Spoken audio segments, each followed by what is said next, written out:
১৭ বছর পর অবশেষে পেশাগত কাজে আগ্নেয়াস্ত্র ব্যবহারের অনুমতি পেলেন মাদকদ্রব্য নিয়ন্ত্রণ অধিদপ্তরের কর্মকর্তারা।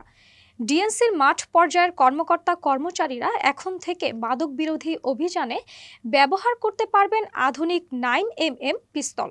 গত ২১শে এপ্রিল স্বরাষ্ট্র মন্ত্রণালয় গ্যাজেট আকারে অনুমোদন দেয় সংশোধিত অস্ত্র ব্যবহারের নীতিমালা।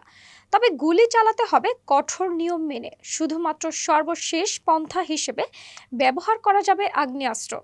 নীতিমালায় স্পষ্ট বলা হয়েছে, পরিস্থিতি নিয়ন্ত্রণে প্রথমে চেষ্টা করতে হবে ন্যূনতম বল প্রয়োগে, প্রয়োজনে লাঠি পেটা বা অস্ত্রের বাট দিয়ে আঘাত করা। তা না হলে প্রথমে ছোড়া হবে ফাঁকা গুলি।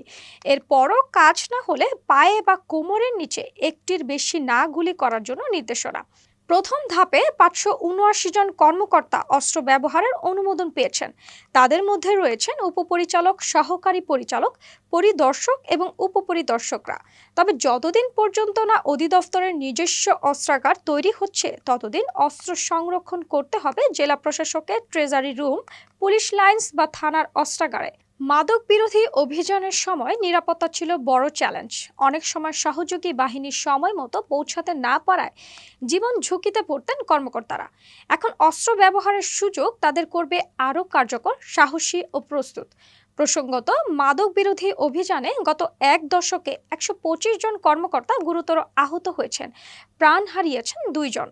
তবুও তারা উদ্ধার করেছেন ৭৮টি পিস্তল, ১৭টি রিভলভার, ১,০০০-এরও বেশি গুলি ও বিপুল পরিমাণ মাদক। নীতিমালাটি কার্যকর হবে জারির তারিখ থেকে। মাদক বিরোধী অভিযানে এটি এক নতুন অধ্যায়ের সূচনা বলেই মনে করছেন সংশ্লিষ্টরা।